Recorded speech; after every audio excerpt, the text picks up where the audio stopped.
ನಿಮ್ಮ ಜೀವನದಲ್ಲಿ most important ಅಂದರೆ ಬಹಳ ಮುಖ್ಯವಾದದ್ದು ಏನು? ಈ ಪ್ರಶ್ನೆ ನಮಗೆ ಕೇಳಿದಾಗ ನಮ್ಮಲ್ಲಿ ಸಾಕಷ್ಟು ಉತ್ತರ ಬರುತ್ತೆ. ಹಣ, ಆರೋಗ್ಯ, ಸಂಬಂಧ ಅಂತ ತುಂಬ ಉತ್ತರಗಳು ಕೊಡ್ತಾ ಹೋಗ್ತೀವಿ. ಆದರೆ ಬಹಳ ಮುಖ್ಯವಾದದ್ದು ಏನು ಅಂತ ನಾವು ಡೆಪ್ತಲ್ಲಿ ನೋಡ್ತಾ ಹೋದರೆ ನಮಗೆ ಗೊತ್ತಾಗುತ್ತೆ ನಾವು ತಗೊಳ್ಳುವಂಥ ನಿರ್ಧಾರಗಳು.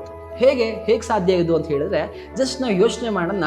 ಇವತ್ತಿನ ನಮ್ಮ ಆರೋಗ್ಯ ಸ್ಥಿತಿ, ಅದು ಹಣದಾಗ್ಬೋದು, ಸಂಬಂಧಗಳಾಗ್ಬೋದು, ಯಾವುದೇ ಸ್ಥಿತಿ ಆಗ್ಬೋದು, ಅದೆಲ್ಲವೂ ಡಿಪೆಂಡ್ ಆಗಿದೆ ನಾವು ತಗೊಂಡಂಥ ನಿರ್ಧಾರಗಳ ಮೇಲೆ.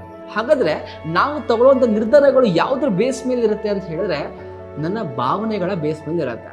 ಸೊ ನನ್ನ ಮಾನಸಿಕ ಸ್ಥಿತಿ, ನಾನು ಯಾವ ಇಮೋಷನ್ನ ಫೀಲ್ ಮಾಡ್ತಾ ಇರ್ತೀನಿ ಅದ್ರ ಮೇಲೆ ಇರುತ್ತೆ. ಹಾಗಾದರೆ ನಮ್ಗೆ ಗೊತ್ತಾಗತ್ತೆ, ನಾನು ನನ್ನ ಭಾವನೆಗಳನ್ನು ಕರೆಕ್ಟಾಗಿ ರೆಗ್ಯುಲೇಟ್ ಮಾಡೋದನ್ನ ಕಲ್ತ್ಕೊಂಡ್ರೆ ನನ್ನ ಜೀವನದಲ್ಲಿ ತಗೊಳ್ಳೋ ನಿರ್ಧಾರಗಳು ರೈಟ್ ಆಗಿರುತ್ತೆ.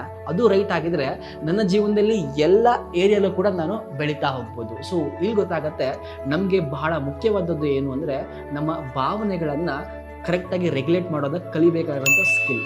ಸೊ ಆ ಸ್ಕಿಲ್ನ ಪ್ರತಿಯೊಬ್ಬರಿಗೂ ತಲುಪಬೇಕು ಅಂತ ಕನ್ನಡದಲ್ಲಿ ಫಾರ್ ದ ಫಸ್ಟ್ ಟೈಮ್ ಭಾವನೆಗಳಿಗೆ ಸಂಬಂಧಪಟ್ಟಂಥ ಎಜುಕೇಷನ್ನ ನಾವು ತರ್ತಾ ಇದ್ದೀವಿ. ಭಾವನೆಗಳಿಗೊಂದು ಶಾಲೆ ಆದಷ್ಟು ಬೇಗ ಶುರುವಾಗ್ತಾ ಇದೆ. ಅದ್ರ ಬಗ್ಗೆ ಪೂರ್ತಿ ಅಪ್ಡೇಟ್ಸ್ ಬೇಕು ಅಂದರೆ ನಮ್ಮನ್ನು ನೀವು ಕಾಂಟ್ಯಾಕ್ಟ್ ಮಾಡ್ಬೋದು.